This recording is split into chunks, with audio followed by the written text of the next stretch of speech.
We're happy to have as our presenter tonight, Marti Sladek. She's a retired attorney with experience in employment discrimination and civil rights. She's a longtime ERA activist, both independently and through several organizations. Marti and other ERA warriors were recognized for their efforts by the Illinois Women's Leadership Institute in 2018, the year that Illinois finally adopted the ERA. And now it's my pleasure to turn it over to Marti. Hi, everybody. I'm so excited we have so many people here. We're going to be talking a little about what the ERA is and isn't, why we still need it, what the recent updates are over the last couple of years, where we can take it from here, what we can do, who we can work with. Because there are a number of organizations in addition to AAUW that are strong leaders in the ERA movement. So that's the agenda. The Equal Rights Amendment was drafted and redrafted several times after women got the vote. It was written by Alice Paul and first formally introduced in 1923. And what strikes me about that date is we all heard over the last couple of years, oh, it took women over 100 years to get the vote, you know, with the suffrage movement. Well, it's taking us close to that to get the Equal Rights Amendment too. I hope it'll come within that 100 years. Alice Paul was a suffragist, somewhat of a controversial figure in her own day. Lived into the 1970s to see the new women's movement, but of course did not see the ERA come to pass because it hasn't. Most people think it has. If you talk to your neighbors and your friends and anyone outside of the feminist organizations, they'll tell you that women have equal rights under the US Constitution. We don't. This is all it says. The 24 words are: equality of rights under the law shall not be denied or abridged by the United States or by any state on account of sex. It's very simple. And that means discrimination against men or women, or in this day and age, arguably, whatever someone's gender identity is. So it's going to protect a lot of people. There was a case in North Carolina a couple of years ago where a man who was on Medicaid was denied healthcare treatment for breast cancer. They just didn't think that was a thing for men. Well, I can tell you it is, because I lost a good friend who was a man to breast cancer. That wouldn't happen under the ERA. There would be equality in public health programs. Section 2 gives Congress the right to pass legislation to strengthen the amendment. In some ways, that's kind of worked backwards. We have some of the legislation already, but we've also seen efforts to repeal the legislation. Amendment shall take effect 2 years after the date of ratification. Well, ratification happened last year in Virginia, the 38th state to ratify, but we've got a whole bunch of legal issues that are keeping it from that 2-year clock ticking. And that's why we're talking about this tonight. We all have seen, particularly over the last couple of years with COVID, that sex discrimination, and particularly as it affects women, is across the board. It's every aspect of our lives. It's reproductive rights, it's employment, it's housing, it's Title IX rollbacks. There's so many aspects of the law, the way it's implemented, or social problems, the way they play out, that disproportionately impact women. Thus, we need the ERA to make sure that the statutes that do give us some protection are actually based in the Constitution and not something that some legislature can modify or reverse. And also that we can sue for gender discrimination under the Constitution on an equal basis with other protected classes such as race and religion, which is not happening now. We'll talk a little bit more about that later. We've seen how the progress we've made in the last 30, 40 years, let alone the last 100, has been patched up and reversed. Every state has different definitions. They exclude some people from the protections, add other people. Reproductive rights are a mishmash. Don't make me talk about Texas. When race, religion, and nationality are the basis for a constitutional lawsuit, because a governmental entity or a private entity with a government contract has discriminated against someone, or there's some policy that impacts people based on their race or religion or nationality, the Supreme Court has to take that really, really seriously. They have to give it the absolute highest level of scrutiny they possibly can to say, no, this just isn't good enough, a good enough reason for this policy to exist to allow this discrimination to take place. When discrimination is based on gender, it's called intermediate scrutiny. They just don't have to analyze it as seriously. It's kind of like, well, yeah, it's discrimination, but there's a pretty good underlying reason for it, so we're going to let it stand. And that's one of the reasons we need the ERA, because then the federal courts, the state courts that follow federal court models, have to take gender discrimination as seriously as other kinds of discrimination. People really do support this in principle. You ask everybody if they think women should have equal rights. Heck, of course they should. They think we do. But when it comes to getting the ERA done, there's still the same old players that are fighting and fighting and fighting and fighting it. The opposition comes from some big businesses. God forbid we should have equal pay. I love this cartoon. I'm sure Tammy Duckworth would appreciate it. There's the old thing, well, if we have the ERA, women will be drafted. Well, we don't draft men now either. And my answer to that, by the way, is that if we draft men, yeah, we should draft women. If we're going to have a universal service requirement, then it does need to be universal. And the draft is no longer really in effect. This one I love for a personal reason. The night I had dinner in, I think it was 1981, with Phyllis Schlafly, who was the face of ERA opposition back in the day, I asked her a couple of questions. One was, who was watching her kids while she was out on the road telling women they should stay home and watch their kids instead of getting jobs? And the other one was, I actually asked her if she had separate bathrooms for her sons and her daughters in her home. Neither of which questions she answered, by the way. She was good at ducking those things. Ooh, we have a participant from Mississippi here. Hi, Kay.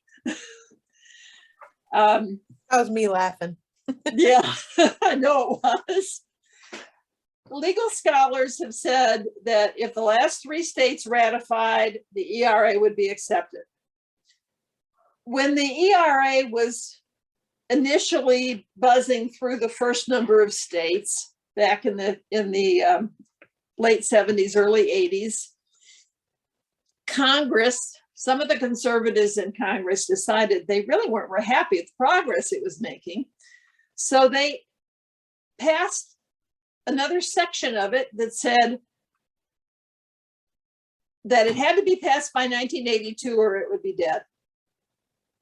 That was pretty much unprecedented. And they did that in an effort to stop it. And that, by the way, worked. That's why the ERA died in 1982 in Illinois. But there has been another amendment that sat dormant for a couple hundred years before it was ratified, before it was finally put into the Constitution. So there's precedent for saying that that deadline is nonsense. The other piece of that is that Congress is working on legislation to just simply retroactively rescind the deadline, which would automatically mean the 38 states have passed it, no argument. The House has passed that the last 3 years. The Senate is sitting on it. The other thing that happened under the last administration was that once it became apparent that Virginia was going to become the 38th state, then Attorney General Bill Barr wrote to the archivist and told him he shouldn't certify the amendment. Again, unprecedented. It's the archivist's job simply to file it there and make it official. But Bill Barr said, oh, because of this arbitrary deadline, he didn't have to stamp it at all. As a result of that, 3 attorneys general, including ours, filed a suit against the archivist saying, yeah, the statute says that once the 38 states pass this, you've got to certify it. Crazy deadline notwithstanding. That case was thrown out in a federal district court last year, actually earlier this year, but it is on appeal. The other thing that happened in the meantime was that 5 of the states that initially ratified ERA voted to de-ratify it. So that is also an issue within that case and in some separate cases in the courts. Now, there really is no such thing as de-ratification. The precedent for it is prohibition. We couldn't just have states say, we're de-ratifying prohibition. There had to be another amendment passed to remove prohibition from the Constitution. So those issues are playing out in the courts right now, and there's not a lot we can do about those. There are some of them are in state courts, some of them are in federal courts. It's all over the place. And those appeals were just passed. So we're waiting to see what's going to happen. The deadline issue is in the courts. The de-ratification issue is in the courts. And the failure of the archivist to certify the amendment after 38 states passed it is in the courts. And you wonder why we need good judges. So it's going to take a while for all of that to happen. The things that we can do are keep the pressure on Congress, make sure the House in each subsequent session passes the bill that removes that stupid deadline.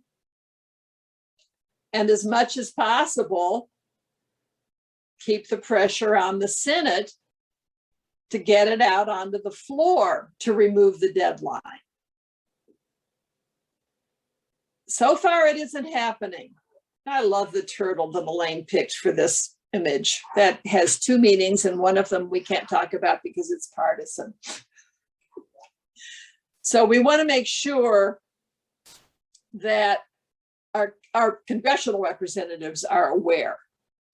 We want to make sure that Attorney General Garland overturns the memo that Bill Barr sent to the archivist saying, you don't have to do your job. So it doesn't hurt to contact Garland. There's one other person that I would like to see everybody contacting. Her name is Kamala Harris. Vice President Harris was one of only 3 people during the presidential campaign who brought up the ERA.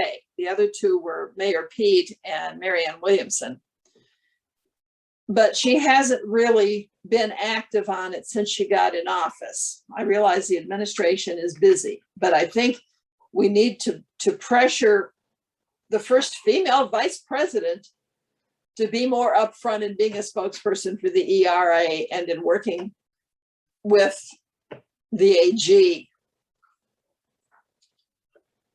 One of the reasons that the 28th Amendment would make things different than they are now is not just changing that level of scrutiny, but when you have courts looking at things with high scrutiny, the plaintiffs who get all the way up to the court without a case being dismissed have a pretty good case. They have a likelihood that they're going to win. It's almost half as many cases where they win if it's a case of gender discrimination with intermediate scrutiny. It just isn't taken as seriously, even if it gets through the first hoops in a court case.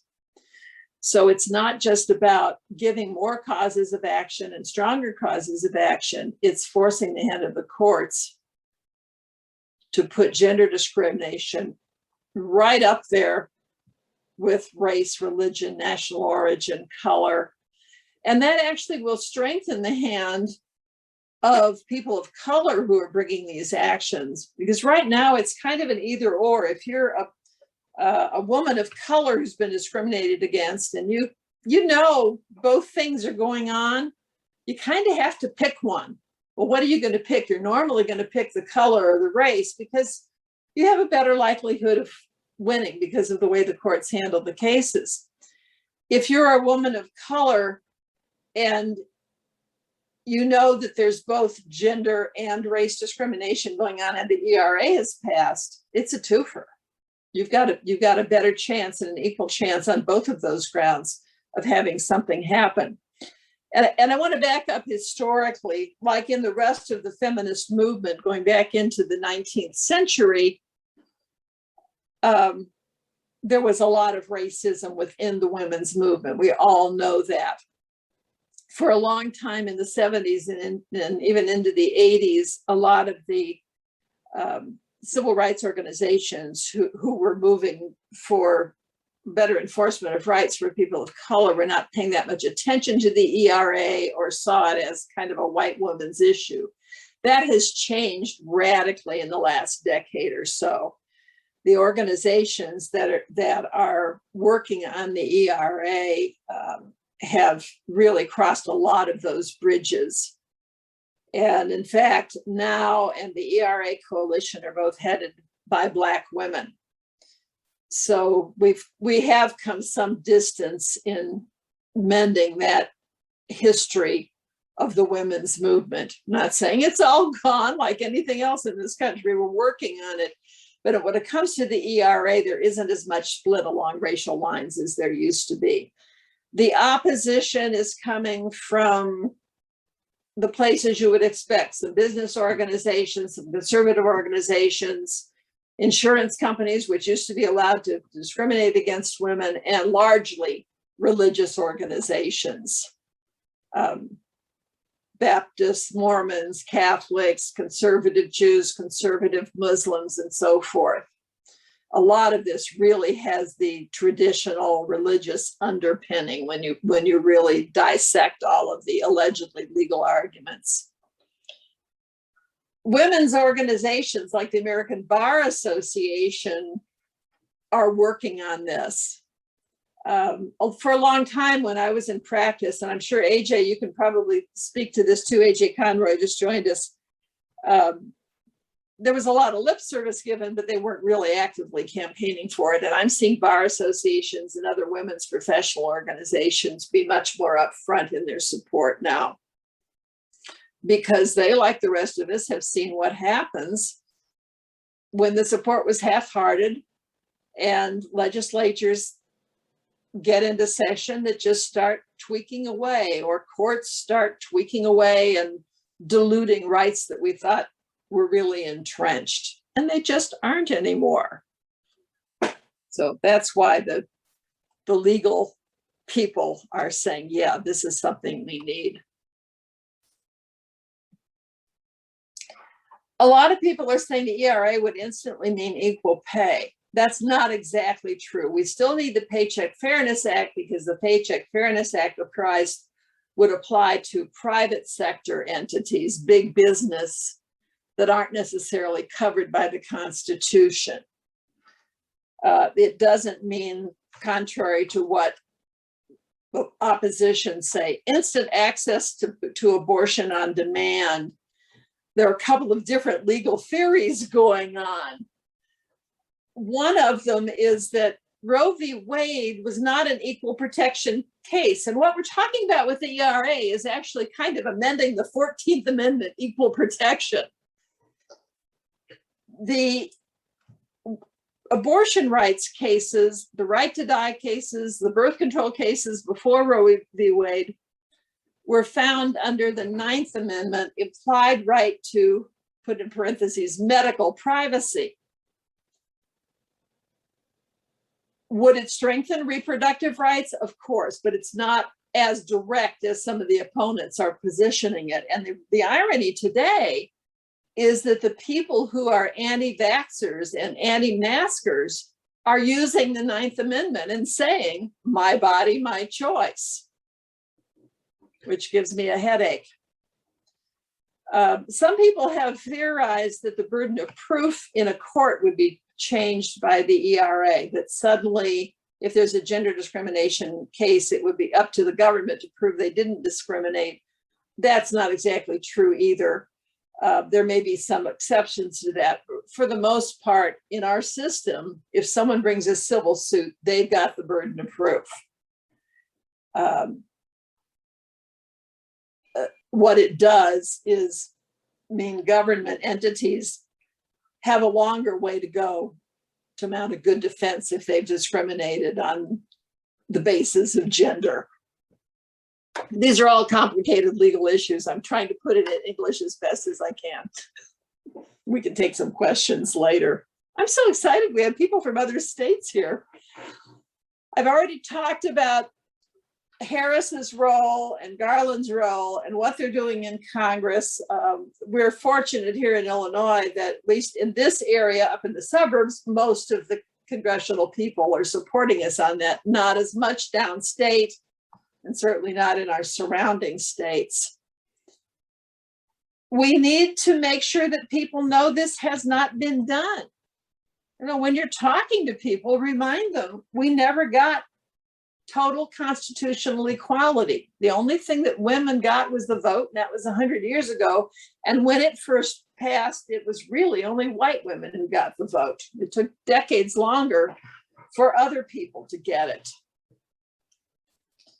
There are a large number of organizations that are working on this right now, and I've been working with a few of them. Obviously, AAUW supports it, although AAUW's thrust has been more on the legislative side, things like the Paycheck Fairness Act.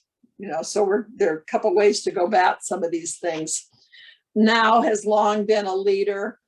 The League of Women Voters has long been a leader, although their primary issue right now is voting rights, because that too has a disparate impact on women, particularly women whose names have changed since the last election with voter ID laws and so forth. Alice Paul Institute obviously is a leader in it, named after the woman who wrote the darn thing. The ACLU brings suit based on gender. One of the organizations I work with is Americans United for Separation of Church and State, which is very strong on reproductive rights, opposition to which are based in religion. You see these other things up here, equalrightsamendment.org, eranow.org, the ERA Coalition, which all of these organizations belong to, and which is fronting a lot of the education and a lot of the lawsuits now. So if you're interested in getting more involved in it, in all of our spare time, go to some of those websites, see which ones appeal to you. Donate your time. You know, get yourself educated on some of the specifics, talk to people about it. Go back to your branches and say, hey, you know what? This isn't done yet. There are some things we can do. letters to the editor, contacting Congress.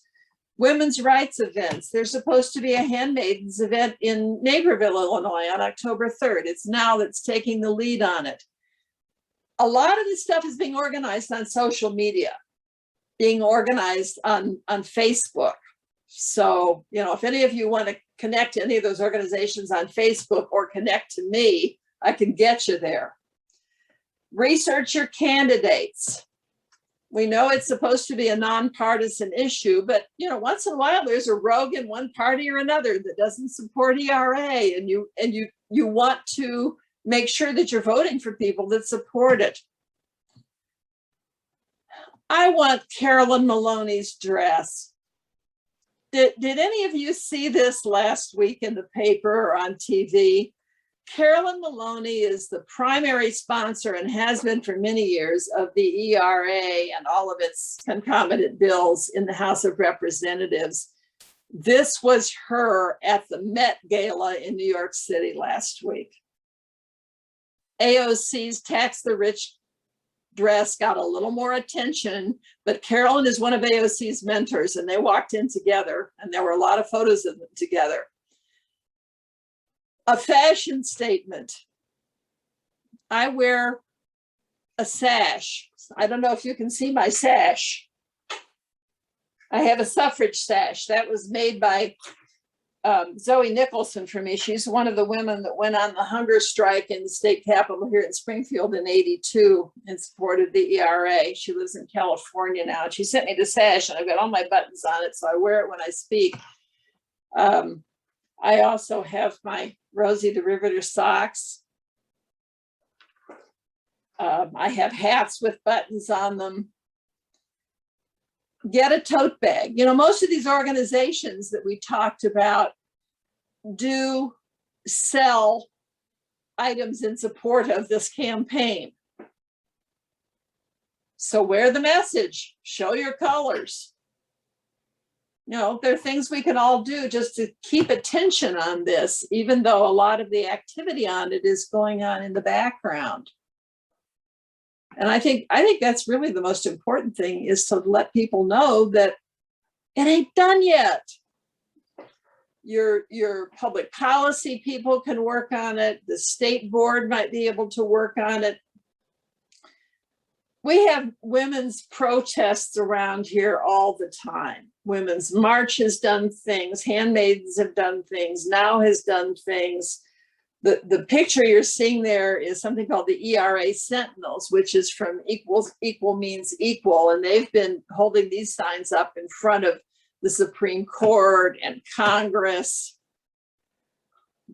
organizing protests in DC for months.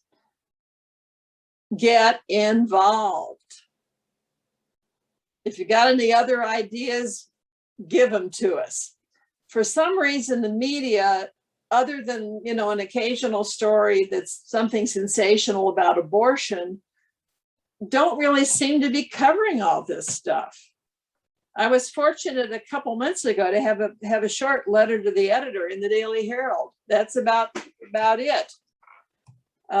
We need to organize some picketing. AJ Conroy is on, and AJ called me what's it been, about 3 years ago now, when I was pretty much homebound taking care of my husband, and said, I hear you're working on ERA, how can I get involved? Well, obviously she has gotten involved. So, contact one of us who's doing this if you want to get hooked up with people who are being active on the ERA. The link up here is for the 2-minute activist for AAUW, and there is a specific 2-minute activist that is about the ERA. But AAUW is still sending out those every so often, both at the state and federal level, to let people know to contact their legislators. And it's a pre-filled out form. It literally takes less than 2 minutes. You don't have to do things that are terribly, terribly time consuming, but most of us are on social media now. It doesn't take 2 seconds to share something that one of us who's an activist or one of the organizations has posted. Or just to put something in your title, your description of who you are, that you're an ERA activist. Awareness, awareness, awareness. If these court decisions do not get resolved in our favor, that means the ERA has to start over from scratch, all 38 states again.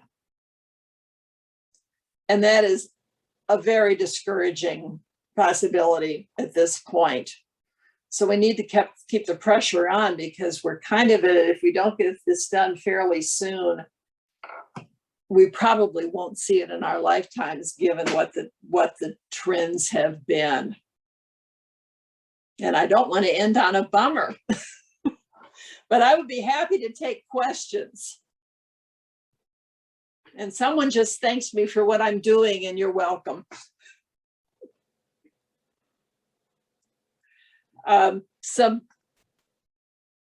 Anybody got any questions here? I think we've asked for you to put questions in the chat, because we've got so many people here that it's kind of unwieldy to all talk at once or all try to raise your hands. So unless our admins want to change that, that's the way we set it up. I have one, Marty. Here's a question. Will it require 60 votes to pass the suggested legislation in the Senate? It shouldn't. It shouldn't. It should be able to pass by a simple majority. Now, there's an argument to be made that they can do any damn thing they will want with a filibuster. That's kind of up to the leadership in the Senate, but there's nothing that requires it to be a higher than simple majority vote, which is probably why they haven't brought it to the floor. Right. Here's a question that I can answer. We are going to share these slides via a PDF, because it is fairly large, and you will be able to use it afterwards. We also will be posting the recording with Marty on the Jane Addams website. There also are a couple of Vimeo recordings of me for AAUW Illinois, and also for the We the People organization, that are available if you type my name in Vimeo. Or if any of you, want to do something like this for your branch or your state, we've got some out-of-state people here. Obviously I'm getting pretty experienced on doing these on Zoom, so we'd be happy to facilitate any further presentations. Marty? Yes, Nia. Yes, how are you doing? Good to see you with the capital coming out of your hat. Thank you for all your years of consistency, on this. And you probably know this, Marty, but I'll share it with the group more as a comment.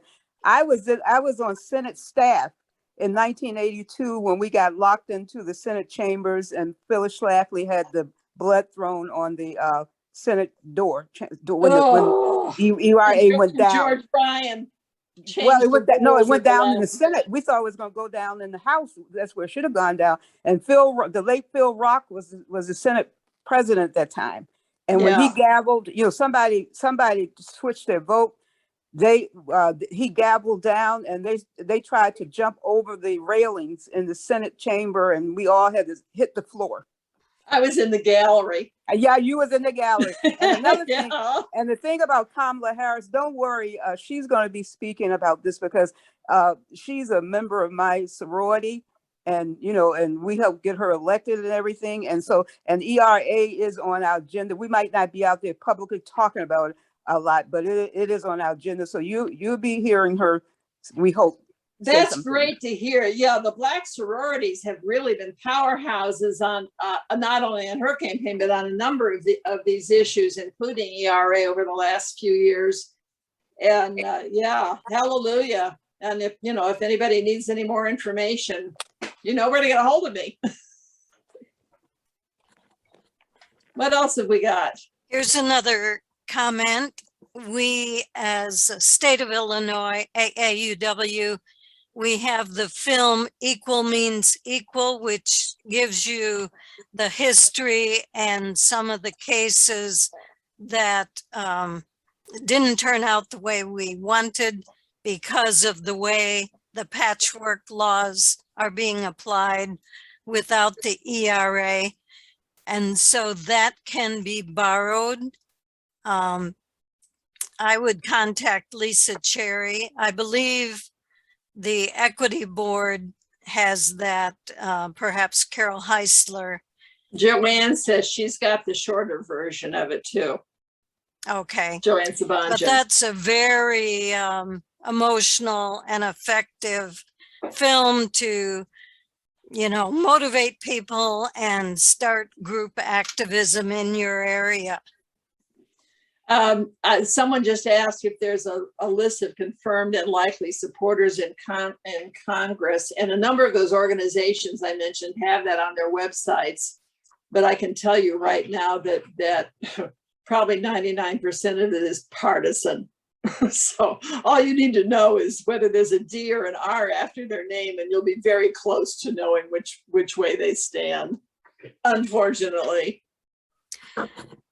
Well, people can still add questions, but let's go ahead and give some of these links for resources.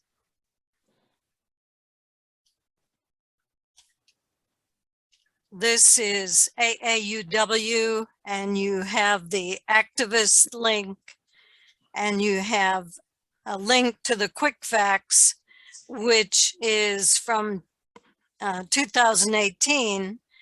And the third link is the current policy position on ERA. So that webpage is the most up to date.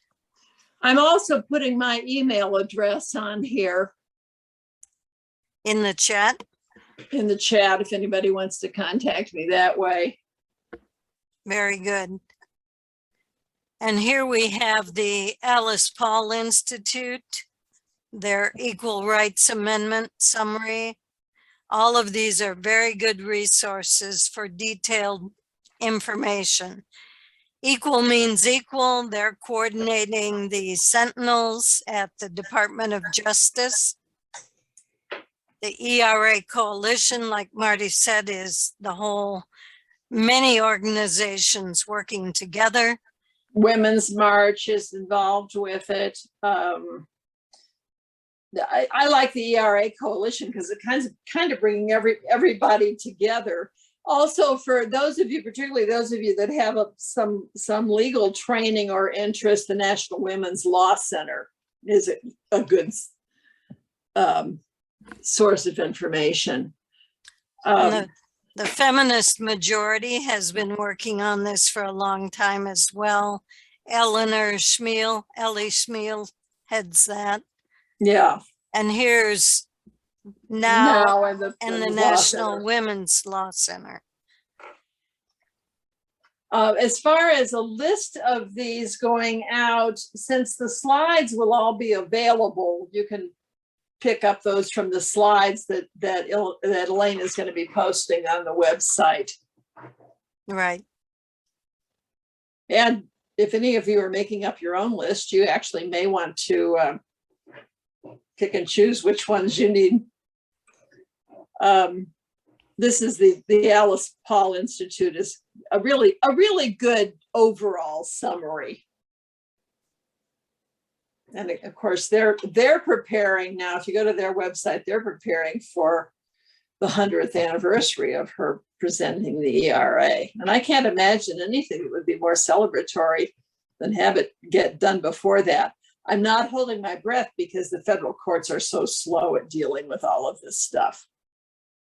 And if there's some other lawyers here who have any insight on what's going to happen, get out your crystal balls because I'm clueless.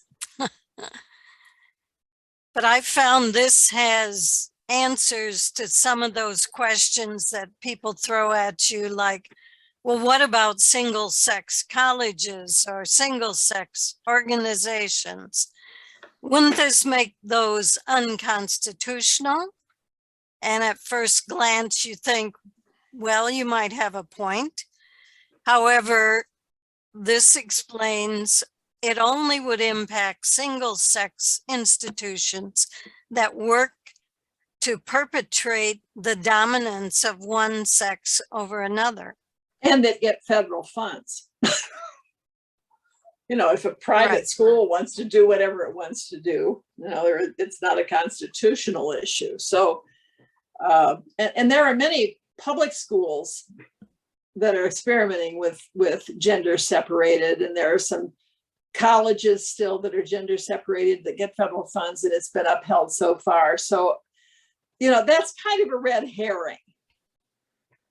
Well, it's Obviously, kind of like the ERA myths. yeah, know, yeah. There are I mean, things that are created to convince people it's not a good idea. we got a couple of questions up here. One of them is, what's the best way to get the AG to reverse Barr's memo? I think writing to the AG to ask him to act on it, and writing to the archivist to let him know people are concerned that he didn't do his job. Question, how can we get people who aren't feminists involved? First of all, this is about gender discrimination. There are places where men are discriminated against too. When I was in my employment discrimination practice, I had male nurses, male elementary school teachers, you know, where there was a lot of reverse stuff going on. So it's not just about women, it's about equity across genders. The other thing is that it's how you position it. If you simply say to them, do you think women should have equal rights under the American Constitution? They're probably going to say, you mean you don't? You know, most people agree with it in principle. We've been running around the world for decades telling other countries that we work with in trying to democratize that they have to put gender equity in their constitutions. Some of those places have thrown it back in our faces that they don't have to do that because we haven't. You know, it's about the hypocrisy too. But I think, you know, letting men know that this is not just, it doesn't say women have more rights. It's just enshrining the equality that we have in some of these current laws and giving men equal access to gender discrimination issues. Well, it provides them protection as well. Someone's asking about AAUW members, our voter registrars and election judges. I don't know that there's a count on that. I know a lot of the branches are working with the league and other organizations and doing that. But yeah, encouraging voting, that gets back to make sure that we know who's running and that we put the ER on the table as a campaign issue, you know, in their forums and on their web pages. Right. And you can do a candidate survey asking them questions about paid leave, women's rights, and the ERA. Support for the ERA, sure. Whatever of our issues. And then you can publish that on your webpage or Facebook. Certainly provide it to your whole membership as a guide to voting. How do we pressure the issue of ERA in the immediate future? You get on the phone to your senators and tell them that they need to push it. You get on the phone to the AG's office. You know, one of the things that I would like to see us do as AAUW Illinois is some kind of a little, I don't know if we would do a plaque, a ceremony, a letter writing campaign, a photo op, or what, with Kwame Raoul to thank him for being one of the AGs that's taking this to court. And that might get some media publicity. but it's about just talking it up with everybody you know. So I think, you know, that it's the certification issue, and it's keeping pressure on Congress to retroactively remove that deadline so that all 38 states count. If that happens, that silly issue of deratification is probably going to die of its own accord. That's just 5 red states just being stupid. One of the things that came up in Illinois year after year after year was that Illinois had gender equity in our Constitution. It was the new Constitution in 1970, but voted it down at the federal level in 1982. I mean, that just completely flabbergasted me that we would have it at the state level and not elsewhere. And that's true even in some of the red states. They allegedly have it in their state constitutions, but they're still passing all of this nonsense. I think we need to say we've got to be consistent. We've heard the phrase, your rights should not depend on your zip code. And that's whether it's within a state or state to state. For women who live in a state like Illinois,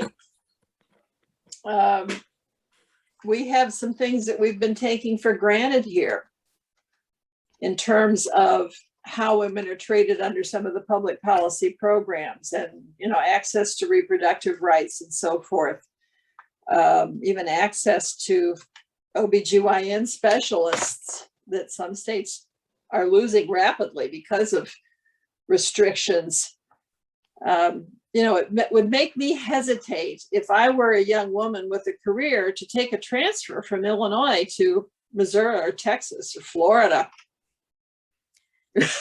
I think AJ has a question perhaps, or a comment.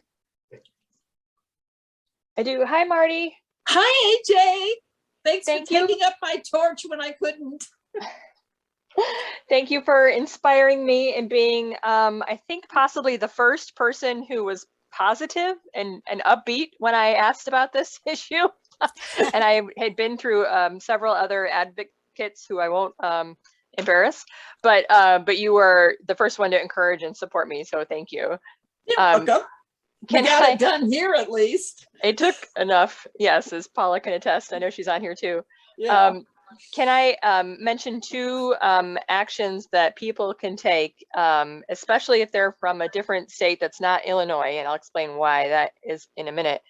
But if you're in Illinois, the Illinois AAUW is signed on as an amicus to a brief that will be filed November 1st is the current deadline. So the lawsuit is the one that Marty mentioned. It's the 3 attorneys general from Nevada, Illinois, and Virginia. So it was dismissed for lack of standing, which is another, I can't believe, anyway. We'd have to talk not about to get in the Texas weeds. to talk about that. Not to get in the weeds. Yes, I won't get in the weeds. So anyway, it's on appeal now. And so I'm working with others on an amicus from the state organizations that worked on ratification. So Illinois AAW is one of them. Cool. And the reason I'm bringing this up, well, first of all, yay us. But secondly, it's a nice hook that you can use when doing your letter to the editor or talking to journalists. This lawsuit is newsworthy, and this is the local angle on it.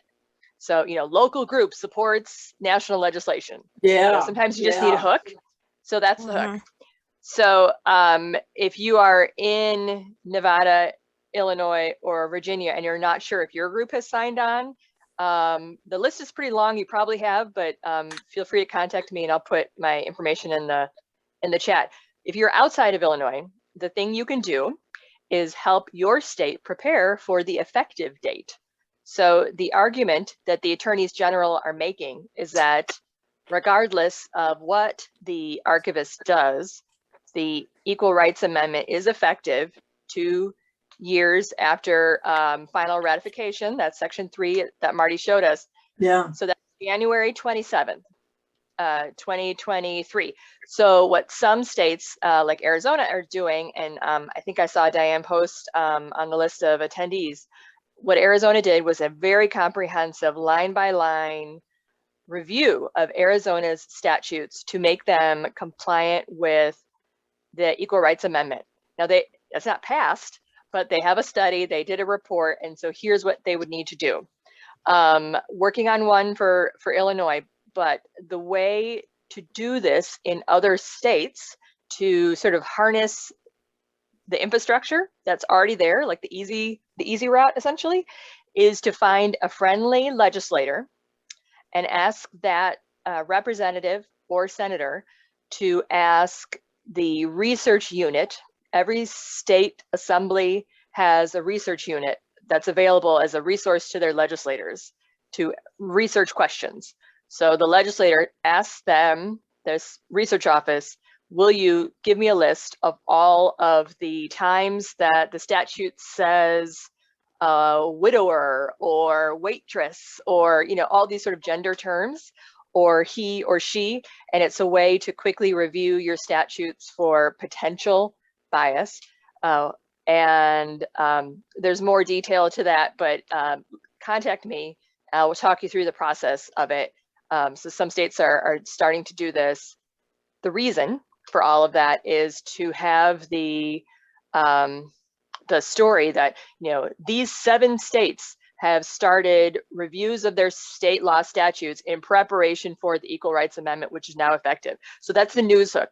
You got to give people a reason to write about the story. You know, this sucks is not enough of a news hook. It has to have something else. I think this is important, not enough a news hook. You have to give a journalist some reason to report about it. So those are sort of the 2 things. And then the quickly, I know people were talking about equal means equal and how great that documentary is. There's a long version and the short version. At the beginning of October, there's a new documentary coming out on Amazon, so keep an eye out for it. My Name is Polly Murray. And I saw a preview of it. Yeah. It's wonderful. And I've seen it. It will inspire you, even if you're all on board. Yeah. It's amazing. It's really amazing. She's amazing. You need to know about her anyway, but you will also be inspired. And then I haven't seen it, so I can't talk about it from my experience, but there's a new documentary about Sandra Day O'Connor, and apparently there's like 10, 15 minutes about the Equal Rights Amendment in the middle of that. So I could talk forever. I'll stop. But thank you, Marty, for hosting this. I appreciate the more recent and more technical updates on what's going on behind the scenes, because I have not been involved in that. So that's great. And yeah, if any of you who don't have all of the contact information for anybody that's been on here, I can get you contact information. I know we have New Jersey represented. I'm sure they could probably get something like that going. Not so sure about Mississippi. Yeah. But Just takes one. Yeah. That's right. That's right. Y'all inspire me.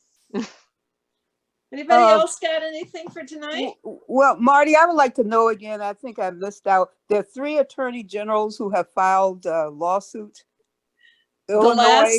The last 3 states to ratify: Illinois, Virginia, and Nevada. Okay, Virginia, I was born and raised in Virginia and still have family. All my family's still there. I'm the only one that doesn't live in Virginia. Okay. And there was a young man who was from Illinois. I had mentored him when he was here in Illinois, and he's a young Muslim young man, very progressive, and he ran on the ERA, and he was the first Muslim elected in Virginia to the House of Delegates, and he's the youngest one elected. And so he's running again. So I think he told me that he's going to put the ERA out there again. So I was so proud when he told. I've known him since he was in 6th grade. Oh, wow.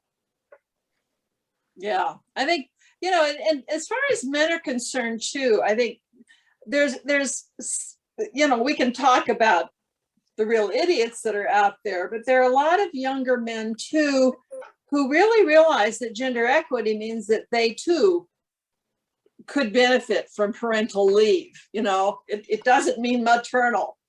The FMLA anybody can use if their corporation qualifies under ERA. If there are federal benefits, they would be equal. So I think there are a lot of ways that men haven't thought about how this will benefit them and their families, not just their wives or the mothers of their children, but the entire unit. Right. There's a question, how can we get people who aren't feminists to be interested and supportive? Well, that is what I said. It's, you know, it's not a feminist thing. It's a gender equality thing. And you just say, were you aware that men or women are not equal in the US Constitution, that never got done? Well, and I think it helps to bring it down to their family. What Mhm. about your daughters? What about Yeah. your sisters? Yeah. Do they feel they have equal rights in the workplace or in employment or financial treatment by banks? Or Yeah. You mean you don't believe in like women getting paid the same thing for doing the same job as men? You know, I mean, you can go at it through specific issues and lead up to constitutional equality too. Right. And when you get the answer, like we did from one representative, that it's already in the state constitution, why do we need federal? Well, like we said earlier, your rights shouldn't depend on your zip code. You're possibly going to be moving to a different state. What if you got a job offer in Mississippi? You know, wherever there might not be an equal rights clause in their constitution. I don't know what Mississippi has. I'm just guessing. Marty, I'd like to make a point and ask a question. Alice Kitchen Yeah. here in Missouri. I live a few blocks from Kansas, so I follow Kansas very closely. We both are in very red states, and we have very red attorneys general. Mm-hmm. So my question is there any connection? I take it they've done, you know, opposed the Affordable Care Act. They have bought the big lie and been on those lawsuits. They are worthless in terms of women's rights. So should we just ignore them, or should we picket them, or should we just talk to the AG that we care about, Carla Merritt? I took a tour of the Missouri State Capitol last week. I was down at Lake Ozark with a friend of mine who has a cottage down there. And there was a just head-splitting right-wing nut job rally that went on the entire day in the rotunda. Not even a pretension of being nonpartisan. And they talked about, you know, abortion. They talked about critical race theory. They talked about vaccine conspiracies, and my tongue was bloody from biting it by the time I got off, and all I did was go to look at the murals. It's a fabulous Capitol building. Unfortunately, the brains in there are as hollow as the dome of the rotunda. I don't know. You know, given that your governor and his wife still denied COVID after they got sick from it, I don't know if there's anything you can do in Missouri. Okay. I gave up on Missouri when y'all kicked out Claire McCaskill and put in Josh Hawley. Well, it is bad, and so is Kansas. So the point I'd like to make too is that with the ERA coalition, we have been working, and Diane Post, as we referred to before, did a great job for Arizona. Missouri ERA put a booklet together on equal rights, and I think we have listed the areas. So what Diane did was, and what was suggested, I like it and I know how to do this, is to get our legislative research to do that. Jill Shoup would be the one. But I think we should get, like Diane did, a group of lawyers, Missouri lawyers, and just give them, you know, once all those pieces in the code are identified, then rewrite it according to what we anticipate. But Yeah. this is really important to do it ahead of time and be ready. You know, when we talk about equal pay too, and that's, as I mentioned, that's not directly under the Constitution, because most governmental entities pretty much have that now. But I keep thinking, what would it do? Women are roughly overall still 25% behind men on pay. You know, that's just some groups more than others and some less, but it's still roughly a quarter. And I keep saying to people, what would happen to our economy if half the population were able to put an additional 25% into the economy? You know, on a macro level, that's a pretty good boost. Someone up here mentioned that a state that has restrictive abortion laws, a lot of women are going to the next state over, and that's actually creating an economic engine. It's happening here too. Downstate Illinois, when you come in from Missouri now, there are some signs, you know, that we respect women's rights here. So, anybody else got anything? I think I've kind of, ERAIllinois.org is up. AJ just posted that. We could talk all night about this stuff, obviously, but I think we've covered most of the ground that we can, and I would be happy to be in touch with any of you. Marty, one other note. Today, there was a webinar that was sponsored by National on talking to people where you have different views on an issue, how to converse and talk about a conflict. So that might be something useful to look at that recording. I wasn't on the webinar today, but all of the national webinars are posted on the website. But I would look at that, and it might give you some tips on perhaps organizing a community forum. I'm thinking about Missouri, where you might be able to convince some people of our views, the validity of our stance on the ERA, if you were comfortable talking to people that began with opposing views. I want to share one other little kind of trick thing that I've been doing with some people, and it's tongue in cheek, but it actually has been fairly effective when talking to people who oppose the ERA. They tend to be the same people who position themselves as being pro-life. And one of the issues that the so-called pro-life movement has had is they're concerned that if we have abortion on demand, that we'll be like China, that people will just abort girl babies, sex selective abortion. And so I say to them, well, if you're concerned about sex selective abortion, and if you believe that a fetus is a person with rights, then why aren't you supporting the Equal Rights Amendment? Nobody's ever been able to give me a good answer. They just kind of go, you know, because there's an inherent contradiction there.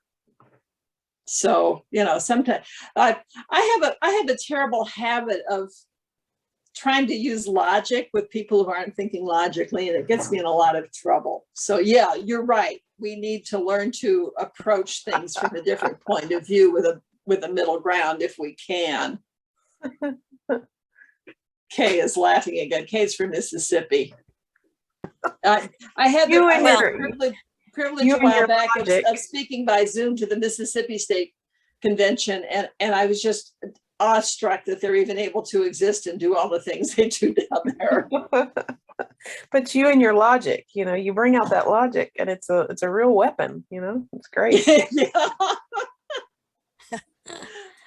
I want to thank everybody who was here tonight, and I particularly want to thank Lynn and Kate and Elaine for doing all the work on setting this up, and the administration, and Kate always does a great job of setting up these seminars, and Elaine, your slides and all were terrific. You put a lot of work into that, so I'm very grateful to all of the ladies who helped make this happen.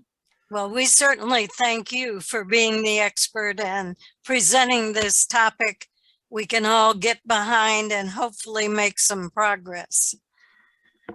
We've been working on it for a long time, but as you see on this slide, and this was something that Kwame Raoul said when he was in Park Ridge, he led the crowd in this chant, "There is no time limit on equality."